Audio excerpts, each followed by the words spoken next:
kita jumpa lagi di OTM Channel. Halo para pelajar yang hebat, apa kabar kalian semua?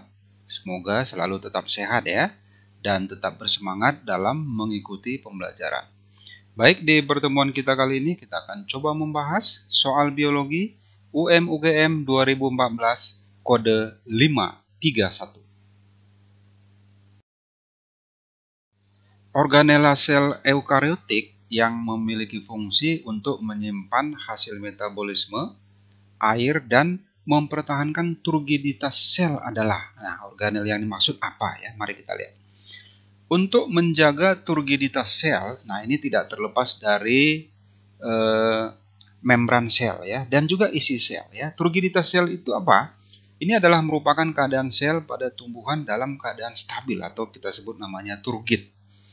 Mempertahankan turgid pada sel adalah peranan dari organela vakuola ya, karena dia ada membran tonoplasnya yang bisa mendorong atau menekan dinding sel sehingga dia menjadi turgid ya.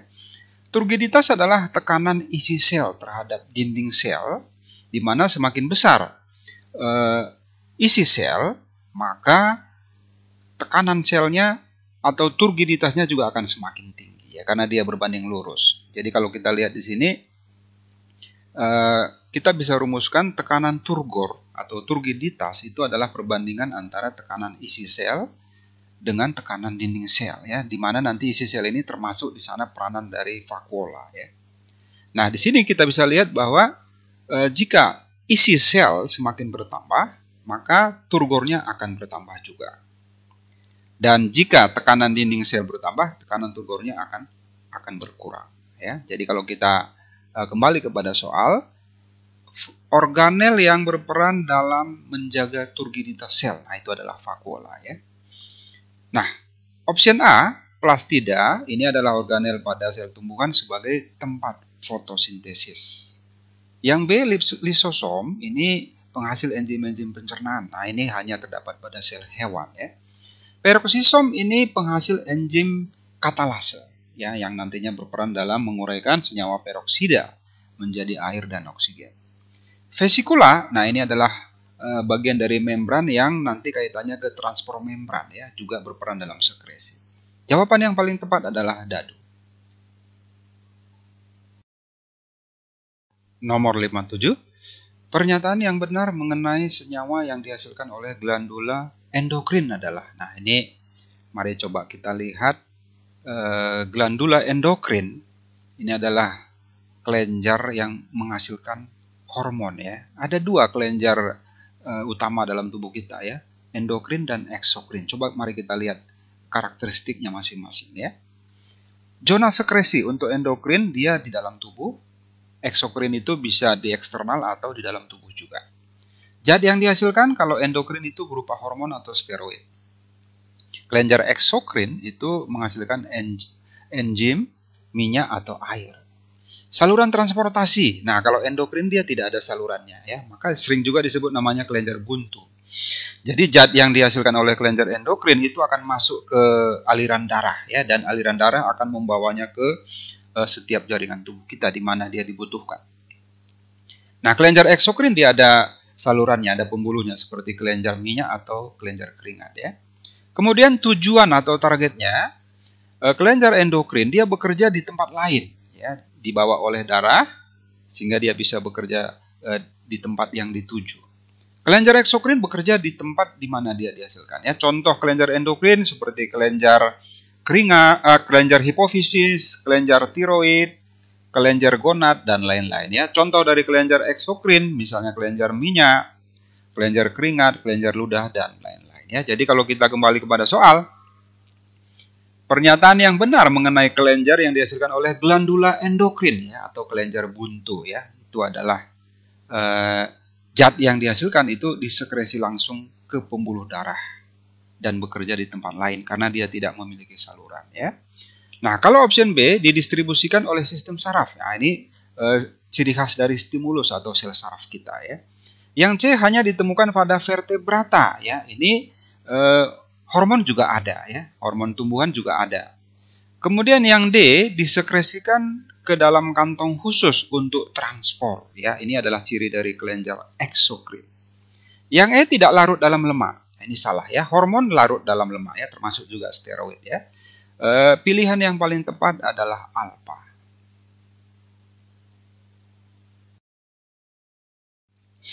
Senyawa yang merupakan hasil reaksi pada tilakoid dan merupakan bahan untuk reaksi di stroma dalam fotosintesis adalah, nah ini kalau kita lihat soalnya ini mengacu ke konsep fotosintesis ya. Fotosintesis kita bagi menjadi dua tahapan penting, yaitu reaksi terang dan reaksi gelap. Ya, reaksi terang terjadi di dalam membran tilakoid dan reaksi gelap terjadi di stroma ya. Ada 3 tahapan penting yang terjadi pada reaksi terang. Yang pertama sensibilasi. Itu adalah proses penangkapan energi cahaya matahari oleh klorofil. Kemudian fotoposforilasi siklik dan non siklik. Nah, ini nanti produknya adalah ATP. Kemudian fotolisis, ini adalah pemecahan air yang nantinya menghasilkan oksigen dan NADPH. Nah, ATP dan NADPH nanti ini adalah senyawa penting yang dibutuhkan di reaksi gelap pada stroma ya. Mari kita lihat reaksi gelap. Di reaksi gelap ada 3 proses penting juga. Yang pertama fiksasi CO2 oleh RDP membentuk APG ya. APG adalah asam fosfogliserat. Kemudian reduksi ADPG ya, asam difosfogliserat menjadi PGAL, fosfogliserat aldehid, dan ini nanti dibantu oleh NADPH yang berasal dari reaksi terang. Yang ketiga regenerasi RDP ya, pembentukan RDP kembali. RDP adalah ribulosa difosfat. Ini penting untuk melakukan fiksasi CO2 pada putaran berikutnya ya. PGAL akan diregenerasi menjadi RDP dengan bantuan ATP. Ya, ATP berasal dari reaksi terang ya. Jadi ATP dan NADPH2 ini akan masuk ke reaksi gelap untuk membentuk glukosa ya. Jadi glukosa itu dibentuk di dalam reaksi gelap. Jadi kalau kita kembali kepada soal, senyawa yang merupakan hasil reaksi pada tilakoid, ini berarti reaksi terang maksudnya ya, dan merupakan bahan untuk reaksi di stroma, di reaksi gelap. Dalam fotosintesis adalah, nah itu adalah ATP dan NADPH2 ya, jawabannya Charlie. Nah yang A itu adalah produk respirasi aerob. Kemudian yang B itu adalah produk oksidasi NADPH dan defosforilasi ATP ya, pelepasan fosfat dari ATP. Kemudian glukosa dan oksigen itu adalah reaktan pada reaksi respirasi aerob. CO2 dan ATP itu adalah produk pada respirasi aerob ya. Jawaban yang paling tepat adalah Charlie. Pasangan gen yang benar antara substrat, enzim dan produk yang dihasilkan adalah, nah ini untuk memahami soal ini ada kaitannya ke nomenklatur enzim ya, tata cara pemberian nama pada enzim. Secara umum cara penamaan enzim itu adalah nama substrat lalu ditambah dengan akhiran ase. Tetapi tidak semua ya. Jadi kalau kita ingat substratnya apa, maka enzimnya adalah kita beri akhiran ase sesuai nama substratnya ya. Coba kita lihat contoh-contohnya. Nah, di sini misalnya nama substratnya amilum ya, maka enzimnya amilase. Produknya maltosa. Contoh lain misalnya protein ya, enzimnya protease. Produknya pepton atau asam amino ya. Kemudian contoh yang lain misalnya lemak ya. Lemak itu nama lainnya lipida ya, enzimnya lipase. Produknya asam lemak dan gliserol. Nah, kalau substratnya asam nukleat itu enzimnya adalah endonuklease. Produknya adalah nukleotida. Contoh lain misalnya maltosa. Enzimnya maltase, produknya glukosa dan glukosa ya. Laktosa berarti enzimnya laktase, produknya adalah glukosa dan galaktosa ya. Jadi kamu ingat aja nama substrat lalu diberi akhiran ase. Jadi kalau kita kembali kepada soal, substrat, enzim dan produk yang tepat ya. Ini kalau kita lihat optionnya sesuai nomenklatur enzim tadi, itu adalah substratnya asam nukleat, kemudian enzimnya endonuklease, produknya nukleotida ya. Jawabannya dadu. Berikut merupakan proses modifikasi pasca translasi pada protein kecuali. Nah, ini masih bagian dari sintesis protein sebenarnya ya. Tapi pasca selesai atau selesai translasi, ini ada beberapa treatment lagi untuk menghasilkan protein yang spesifik yang dibutuhkan dalam pembentukan enzim dalam metabolisme sel ya. Nah, jadi proses modifikasi ini penting ya. Ini adalah pemrosesan pasca translasi protein merupakan komponen penting dalam jalur ekspresi genom.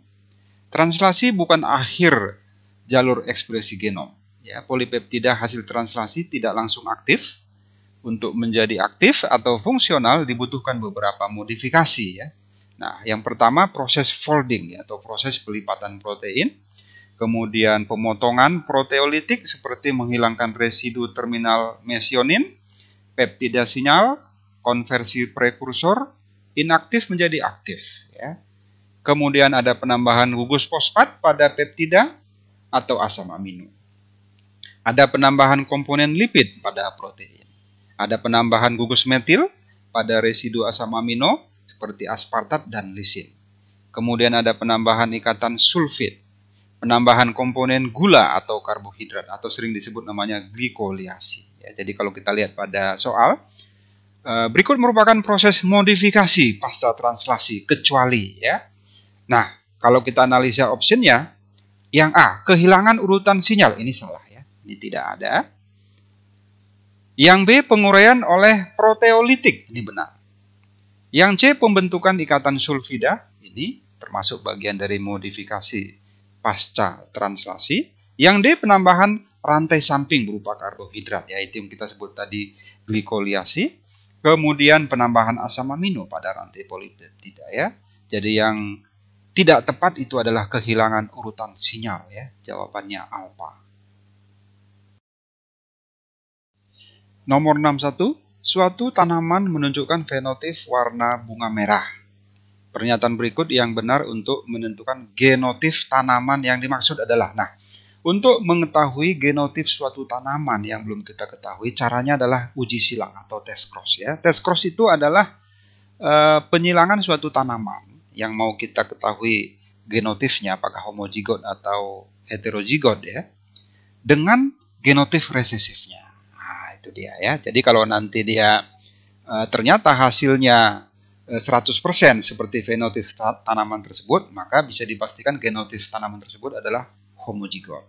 Tetapi kalau dia 1:1 ya, maka genotip tanaman tersebut adalah heterozigot. Nah, itu namanya test cross ya.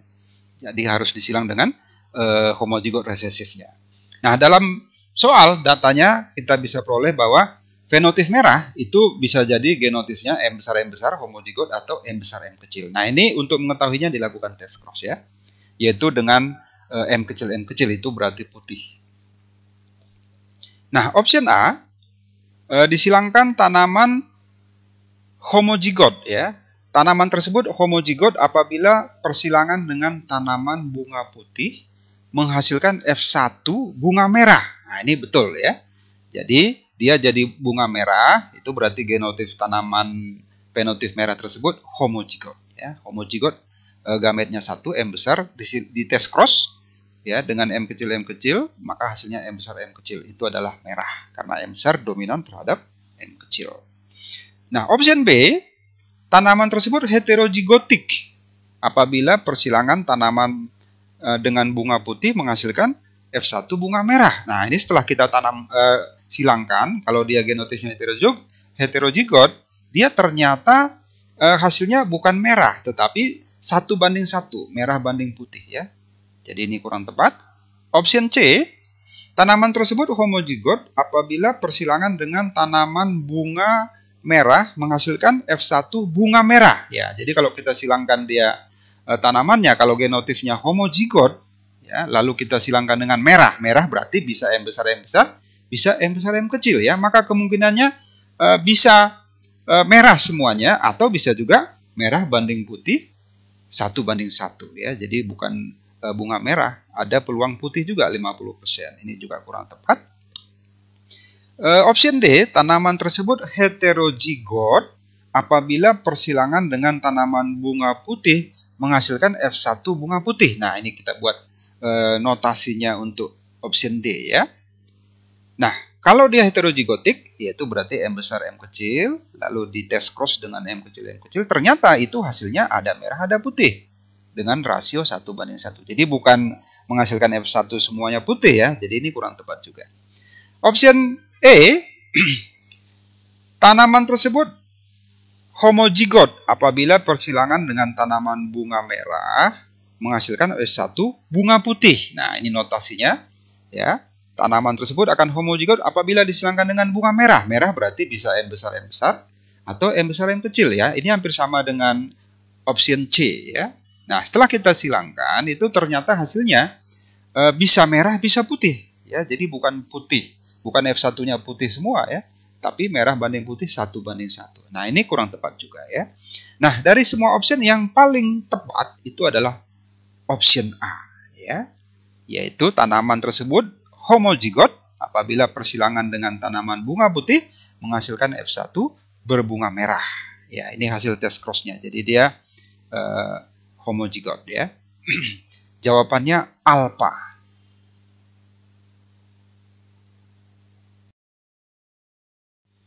Hal berikut menunjukkan karakteristik plasmid secara benar adalah, nah mari kita lihat karakteristik dari plasmid ya. Plasmid ini berperan penting dalam vektor ya, pembawa gen donor dalam rekayasa genetik. Nah, plasmid itu bentuknya melingkar atau sirkuler, berukuran lebih kecil dari DNA kromosom, dapat membawa sifat tertentu ya. Jadi dapat membawa gen donor lalu nanti disisip di sana lalu dimasukkan ke dalam sel bakteri ya, misalnya Escherichia coli. Kemudian dapat dimanfaatkan sebagai vektor ya, ini yang kita sebut tadi yang berperan penting dalam rekayasa genetik. Dia merupakan DNA ekstra kromosomal ya, mudah dimanipulasi, kemudian dapat ditransfer di antara bakteri selama konjugasi. Jadi kalau kita lihat soalnya, hal berikut ya menunjukkan karakteristik plasmid secara benar ya. Nomor 1, hanya tersusun atas RNA ya, ini kurang tepat. Merupakan inti DNA dari virus, ini salah ya. Plasmid ini banyak ditemukan pada strain bakteri ya, seperti Escherichia coli. Yang C tersusun atas RNA dan protein. Ya, ini kurang tepat juga. Yang D merupakan segmen DNA pada kromosom bakteri, juga kurang tepat ya. Yang E dapat ditransfer di antara bakteri selama konjugasi, ini benar ya. Jadi plasmid itu bisa dipakai dalam reproduksi konjugasi untuk membawa materi genetik ya. Ini nanti kita sebut namanya konjugasi tipe transformasi ya. Nah, jawaban yang paling tepat adalah Eko. Ikan bersisik mempunyai lapisan lendir yang lebih tebal dibandingkan dengan ikan tidak bersisik. Nah, mari kita lihat perbandingan antara ikan bersisik dengan tidak bersisik ya. Sisik pada ikan ini adalah salah satu adaptasi di air. Salah satunya adalah untuk memudahkan pergerakan. Nah, ikan bersisik itu memiliki lendir yang lebih tipis dibandingkan dengan ikan yang tidak bersisik ya. Jadi tidak bersisik itu lendirnya lebih tebal. Nah, fungsi lendir ini itu mengurangi gesekan dengan air. Juga untuk melindungi tubuh dari serangan infeksi dan menutup luka ya. Juga berperan sebagai osmoregulasi, sebagai lapisan semi permeabel terutama pada ikan yang tidak bersisik yang lendirnya lebih tebal. Nah, jadi kalau kita kembali kepada soal, ikan bersisik mempunyai lapisan lendir yang lebih tebal dibandingkan dengan ikan tidak bersisik. Ya, ini kurang tepat. Dia lebih tipis ya, ikan bersisik itu lebih tebal. Sebab lendir pada permukaan tubuh ikan berfungsi untuk osmoregulasi dan mencegah infeksi. Ini benar. Peranan dari lendir tersebut selain untuk memudahkan pergerakan ya. Alasannya benar. Salah benar ya. Jadi jawabannya dadu.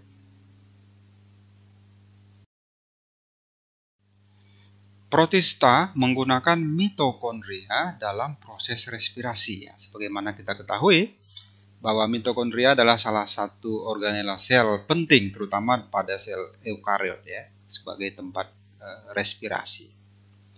Nah, karakteristik lain daripada protista itu adalah hewan yang memiliki karioteka atau membran inti ya. memiliki organel sel yang lengkap. Jadi beda dengan Monera. Lalu kemudian terbagi menjadi protista mirip tumbuhan, jamur, dan hewan. Sebagian besar protista bersifat aerob, bernapas ya, jadi dia praktis memiliki mitokondria. Hidup secara heterotrof dan juga autotrof ya, dan mampu bersimbiosis atau hidup bebas. Jadi kalau kita kembali kepada soal, protista menggunakan mitokondria dalam proses respirasi, ini betul. Sebab protista adalah organisme eukariotik yang bersifat aerobik ya. Aerobik artinya bernapas dengan menggunakan oksigen ya. Disinilah dibutuhkan organela mitokondria tersebut ya. Pernyataan betul, alasan betul, dan menunjukkan hubungan sebab akibat ya. Jawabannya alfa. Keberadaan koanosit merupakan ciri penting pada hewan yang tergolong dalam spong. Ya, spong ini adalah salah satu kelas daripada Porifera ya. Porifera itu ada 3 kelas, yaitu Calcarea, Hexactinellida, dan Spongilla ya, atau spongin. Nah, koanosit pada Porifera ini adalah salah satu tipe sel penting ya yang berperan dalam proses pencernaan. Mari kita lihat karakteristik lain dari spong ini ya. Yang pertama, dia merupakan salah satu kelas filum Porifera seperti yang kita sebutkan tadi. Memiliki porus atau pori-pori, ini menjadi dasar klasifikasinya ya, dan juga ada rongga spongosoal. Kemudian memiliki sel koanosit yang berperan sebagai alat pencernaan makanan, sering juga disebut namanya sel botol ya, karena menyerupai botol. Selain itu, dia juga memiliki sel arkeosit yang berperan sebagai penghasil gamet. Juga ada sel amoebosit sebagai alat sirkulasi makanan. Contohnya Spongilla dan Euspongia. Nah, kalau kita kembali kepada soal, keberadaan koanosit merupakan ciri penting hewan yang tergolong dalam spong. Ini benar. Sebab koanosit merupakan sel pelapis spongosol dan berperan dalam pencernaan makanan ya. Jadi kalau kita lihat pada gambar ini bentuknya seperti botol ya. Ini adalah sel koanosit, salah satu sel penting pada Porifera yang berperan untuk proses pencernaan makanan. Ya, jadi kalau kita lihat di sini pernyataan betul, kemudian alasannya juga betul, ya, dan menunjukkan hubungan sebab akibat, ya. Jawabannya alfa.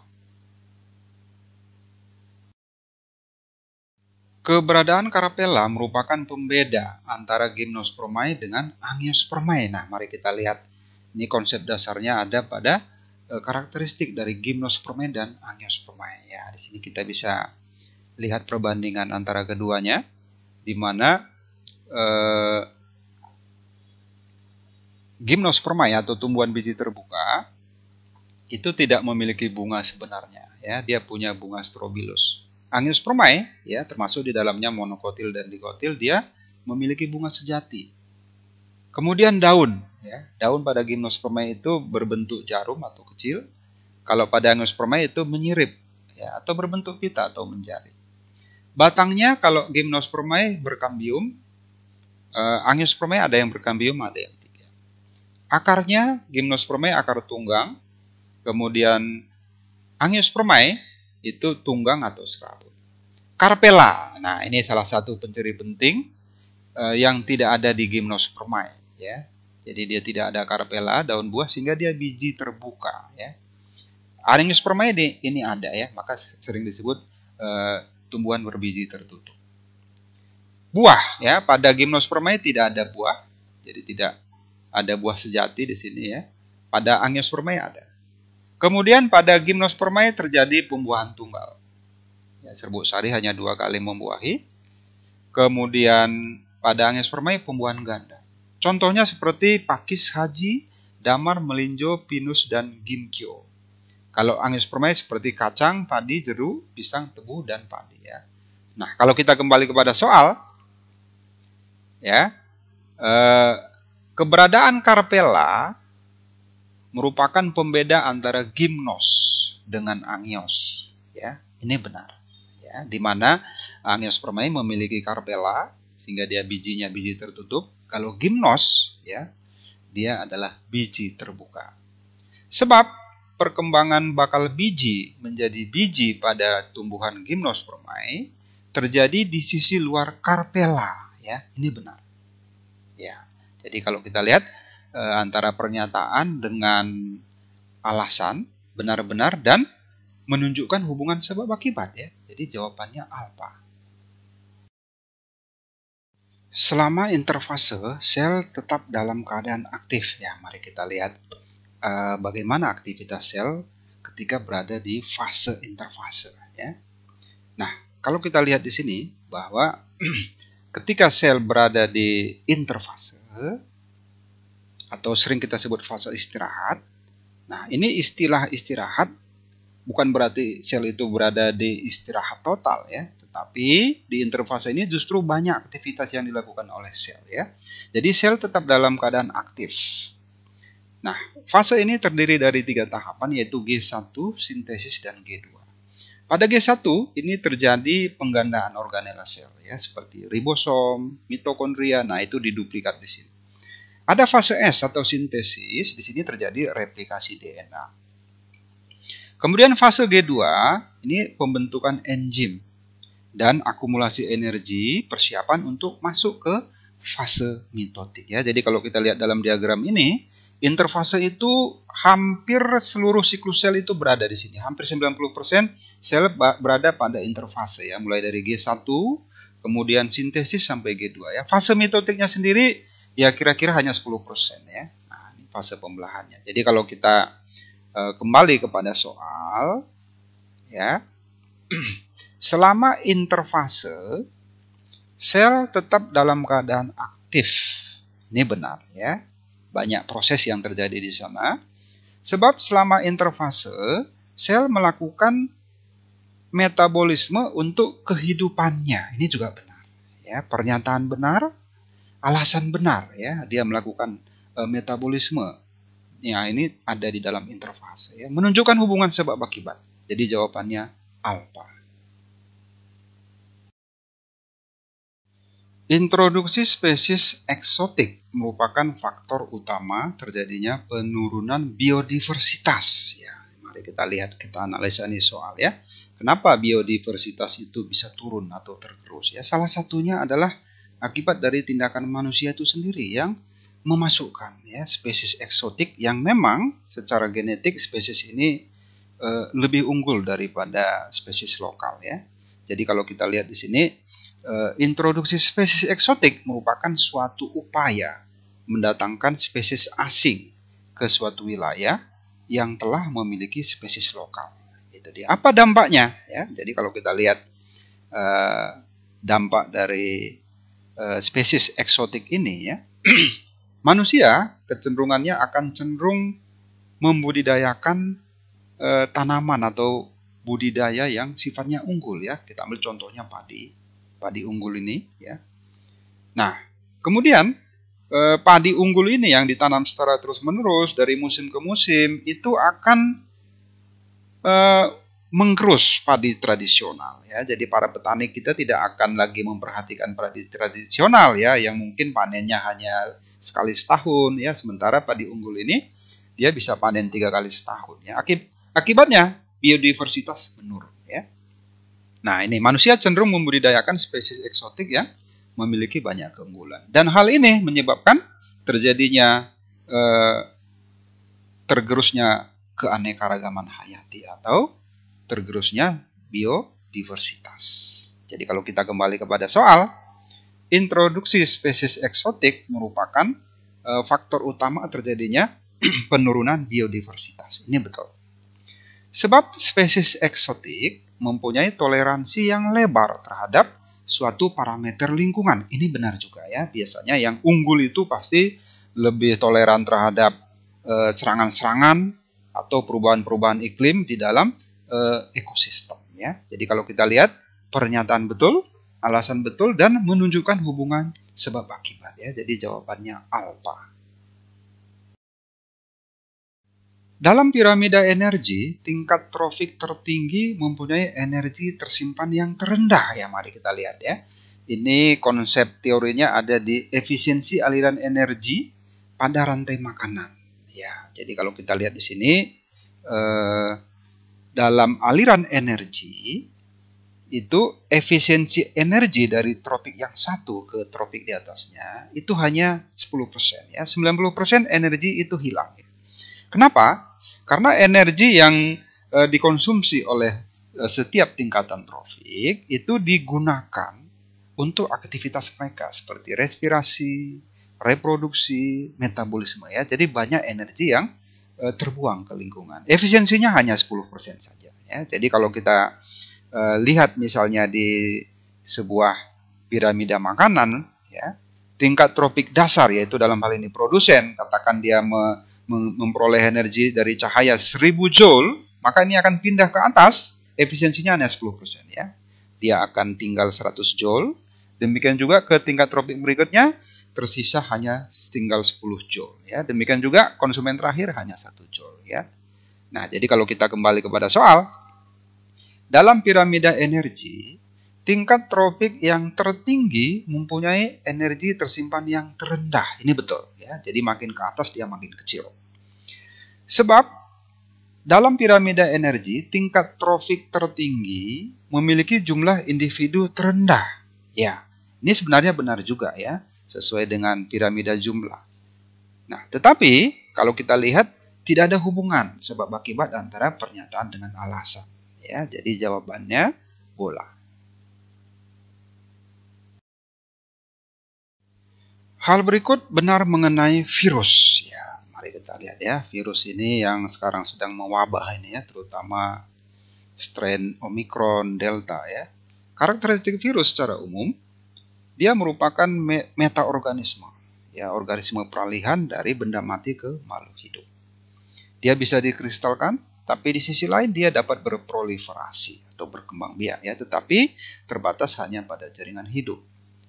Dia memiliki materi genetik berupa DNA atau RNA, ya, jadi hanya salah satu saja. Memerlukan sel inang untuk dia berkembang biak, ya. Jadi dia adalah parasit obligat, ya, parasit sejati. Dia tidak bisa hidup kalau tidak di dalam sel inang, ya. Maka nanti dalam daur hidupnya dia ada daur litik dan daur lisogenik, dan itu kedua-duanya memerlukan sel inang. Berkembang biak di dalam sel inang dan memperbanyak diri di dalam sel inang, gitu, ya.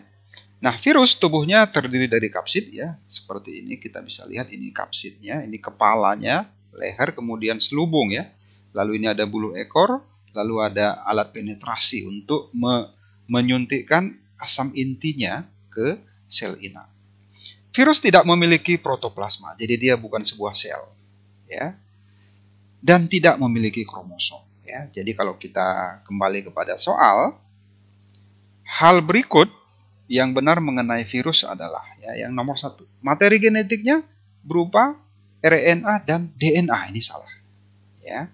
Dia hanya salah satu RNA atau DNA saja. Nomor 2, memerlukan sel inang untuk memperbanyak diri. Ini betul, ya, dia adalah parasit obligat. Nomor 3, memiliki kromosom haploid. Salah. Nomor 4, memiliki kapsul berupa protein dan lipid. Ini benar, ya. Nomor 2 dan 4, ya. Jadi jawabannya Charlie. Pernyataan berikut yang benar untuk gimnospermae dan angiospermae adalah keduanya memiliki, nah mari kita lihat, ya. Yang pertama, untuk mengingatnya, ya, supaya kalian tidak lupa, ya. Gimnospermae ini berarti hurufnya huruf G, ya, kurva terbuka, berarti biji terbuka. Angiospermae, nah itu adalah kurva tertutup, berarti dia biji tertutup, ya. Nah, kalau kita lihat perbandingan antara kedua tumbuhan ini lebih jauh lagi. Nah, di sini kita bisa lihat bahwa karakteristik antara gimnospermae dan angiospermae, ya. Bunganya gimnospermae itu tidak ada, ya. Dia memiliki strobilus. Jadi ini adalah bunga tidak sebenarnya. Angiospermae dia memiliki bunga sejati. Kemudian daunnya, ya, daunnya dia berbentuk jarum kecil.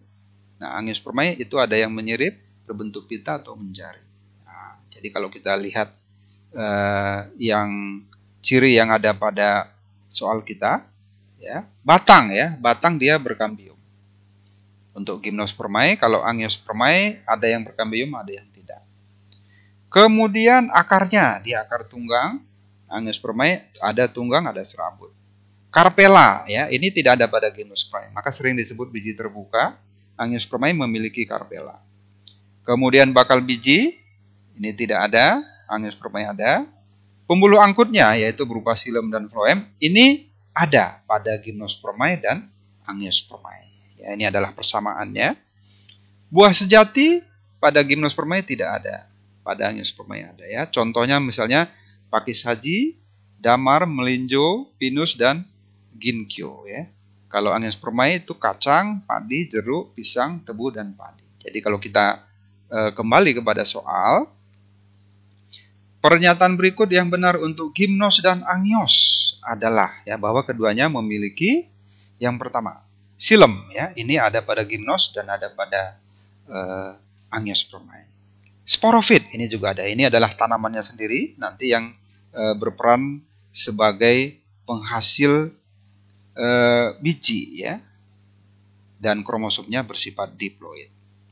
Phloem ini juga ada pada Gymnos dan Angiospermae. Buah sejati ini tidak ada pada Gymnospermae, ya. Jadi yang benar adalah 1, 2, dan 3.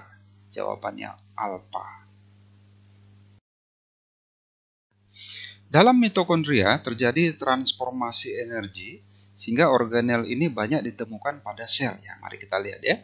Mitokondria ini adalah salah satu organel sel penting di dalam sel eukariotik, ya. Nah, menurut teori endosimbion, dulu mitokondria ini adalah sebuah sel juga, ya. Kemudian terjadi endosimbion antara sel yang berukuran lebih besar dengan berukuran lebih kecil. Nah, mitokondria ini kemudian dalam tanda petik dimakan oleh sel yang lebih besar, sehingga dia berada di dalam tubuh sel yang lebih besar itu sebagai organel, ya. Dia tetap eksis di sana melaksanakan fungsinya, ya, yaitu sebagai tempat respirasi aerob, ya. Mitokondria adalah organela yang bermembran ganda, memiliki matriks dan krista sebagai tempat respirasi aerob. Berfungsi untuk mengoksidasi zat organik, ya, termasuk nanti karbohidrat, lemak, protein itu akan dioksidasi di sini untuk menghasilkan energi. Produk pentingnya adalah ATP, ya, dan banyak terdapat pada organ-organ atau jaringan-jaringan yang aktif di dalam tubuh manusia seperti otot dan saraf, ya. Jadi kalau kita kembali kepada soal, dalam mitokondria terjadi transformasi energi sehingga organel ini banyak ditemukan pada, nah, nomor 1 sel otot, ya. Ini untuk aktivitas atau pergerakan. Kemudian sel darah itu kurang tepat, ya. Sel saraf, nah, ini untuk menganalisa, ya. Ini juga butuh energi yang banyak. Nah, kalau pada telur kurang tepat, ya. Jadi yang benar adalah 1 dan 3. Jawabannya bola. Ciri berikut dimiliki oleh lebah adalah, ya. Kalau kita lihat dalam sistem klasifikasi, lebah ini masuk ke filum Arthropoda, ya, kelas insekta. Mari kita lihat karakteristik lebih jauh dari lebah, ya, atau kelas insekta ini. Nah, kalau kita lihat di sini, lebah ini termasuk dalam kelas insekta, filum Arthropoda, ya. Jadi dia memiliki kaki yang berbuku-buku. Dia termasuk organisme yang triploblastik selomata, seperti ciri daripada Arthropoda secara umum, ya. Memiliki metamorfosis sempurna atau holometabola, yang urutannya telur, larva, pupa, imago. Kemudian ada yang mengalami parthenogenesis, yaitu proses terjadinya individu baru dari ovum tanpa dibuahi. Ini terutama nanti untuk lebah pekerja yang tugasnya untuk mencari nektar atau madu, ya. Itu bersifat haploid dan mereka mandul, ya. Jadi kerjanya hanya untuk mencari madu, ya, dan mereka sangat setia kepada pemimpinnya, yaitu ratu lebah. Nah, tipe mulut pada lebah itu adalah penghisap dan penjilat, ya. Dia memiliki sengat pada bagian ekor, ya. Nah, jadi kalau kita kembali kepada soal kita ini, ciri berikut yang dimiliki oleh lebah adalah, ya, yang pertama, triploblastik, ya. Dia adalah triploblastik selomata, memiliki 3 lapis embrionik dan rongga sejati. Hemimetabola itu adalah metamorfosis tidak sempurna, ya. Parthenogenesis itu merupakan sifat dari lebah, ya. Kemudian nomor 4, tipe mulutnya, nah, dia tipe mulutnya adalah penghisap dan penjilat, ya. Kalau tipe mulut penusuk dan penghisap itu adalah tipe mulut pada contohnya misalnya seperti pada nyamuk ya. Jadi soal ini yang benar adalah 1 dan 3 jawabannya bola. Pernyataan berikut berkaitan dengan seleksi alam yang dikemukakan oleh Charles Darwin adalah, ya, mari kita lihat apa saja pokok-pokok pikiran dari Darwin. Darwin ini adalah salah satu tokoh evolusi penting. Ya, dia merupakan bapak evolusi. Ya. Banyak pemikiran-pemikirannya yang turut andil dalam perkembangan evolusi yang ada di atas bumi kita ini ya. Nah, evolusi itu menurut Darwin terjadi karena proses seleksi alam. Variasi genetik terjadi di antara individu dalam satu populasi. Jadi menurut Darwin tidak ada individu yang persis sama. Ya, selalu ada variasi. Itu adalah bukti bahwa evolusi ada ya. Kemudian kemampuan reproduksi akan menyebabkan peningkatan populasi. Tetapi reproduksi tidak akan berjalan seiring dengan perjalanan waktu ya. Ada hambatan. Kenapa? Karena ada batasan, yaitu berupa kompetisi dan ruang. Ya. Jadi makhluk hidup harus bersaing, berkompetisi dan memperebutkan makanan, juga memperebutkan habitat tempat tinggal mereka. Jadi menurut Darwin, jerapah ya sebagai salah satu contoh untuk menjelaskan evolusinya, itu ada yang berleher pendek, ada yang berleher panjang. Kemudian terjadi seleksi alam ya, yang berleher pendek itu kemudian punah, yang berleher panjang itu kemudian tetap eksis karena dia tetap bisa makan. Seperti itu ya. Jadi kalau kita kembali kepada soal, pernyataan berikut yang berkaitan dengan pokok pikiran Charles Darwin adalah 1 ya. Variasi genetik terjadi antara individu dalam satu populasi, ini betul. Ya. Kemudian nomor 2, mampu reproduksi ya, kemampuan reproduksi spesies menyebabkan peningkatan populasi. Ini benar juga. Nomor 3, organisme akan bersaing untuk mendapatkan sumber daya alam ya, dan disinilah terjadi seleksi alam. Siapa yang kuat, dia yang akan bertahan. Nomor 4, individu yang mampu beradaptasi dengan baik pada habitatnya akan mewariskan sifat unggul pada generasi berikutnya. Nah, ini adalah pendapat daripada J.B. Lamarck ya. Lamarck mengatakan bahwa jerapah itu dulu lehernya pendek. Kemudian dia akan memanjang-manjangkan lehernya. Akhirnya lehernya jadi panjang. Dan itu akan diwariskan kepada keturunannya. Nah, itu yang dikemukakan oleh Lamarck. Dan itu dibantah oleh August Weismann dengan melakukan pemotongan ekor tikus. Ya. Jadi, nomor 74 yang benar adalah 1, 2, dan 3. Ya. Jawabannya alfa. Bakteri Agrobacterium tumefaciens yang menginfeksi tumbuhan dapat menyisipkan sebagian DNA-nya ke dalam kromosom sel tumbuhan dan mengakibatkan terbentuknya tumor. Hal ini disebabkan dalam plasmid Agrobacterium terdapat gen yang mengkode sintesis hormon. Ya, mari kita lihat prinsip dalam pembentukan tanaman transgenik. Tanaman transgenik adalah salah satu produk bioteknologi yang sangat penting ya. Nah, Agrobacterium tumefaciens adalah bakteri patogen pada tanaman yang banyak digunakan untuk memasukkan gen asing ke dalam sel tanaman untuk menghasilkan suatu tanaman transgenik. Nah, bakteri ini dipopulerkan pertama sekali oleh Mary Dale Chilton sejak tahun 1977 ya. Jadi secara alami bakteri Agrobacterium ini dapat menginfeksi tanaman kotiledon. Ya, terutama yang dikotil. Yang kemudian membentuk luka pada tanaman tersebut sehingga memicu tumbuhnya crown gall tumor ya, jadi terbentuk tumor ya. Sel tumor adalah sel yang pembelahannya tidak terkendali dan ini mitosisnya cepat sekali ya. Jadi kalau kita lihat hormon apa yang memicu proses tumbuhnya tumor ini ya. Nah, kalau kita kembali kepada soal, hal ini disebabkan plasmid Agrobacterium terdapat gen yang mengkode sintesis hormon ya. Nah, yang pertama di sini kalau auksin itu merangsang pemanjangan sel. Ya, jadi dia untuk pertumbuhan primer. Kemudian gibberellin ini merangsang perkecambahan. Ya. Kemudian sitokinin. Nah, ini merangsang pembelahan sel sehingga pembelahannya cepat sekali. Kalau auksin tadi dia semakin panjang tetapi tidak terkendali mitosisnya ya, sehingga terbentuk tumor. Asam absisat, nah ini justru merangsang dorman atau tidurnya tumbuhan, meminimalkan metabolisme dalam kalau peranan dari asam absisat ini ya. Jadi kalau kita lihat yang benar 1 dan 3 jawabannya bola. Oke, terima kasih para sahabat hebat sudah menonton video ini. Salam sehat selalu dan tetap semangat. Nantikan video-video menarik berikutnya hanya di OTM Channel.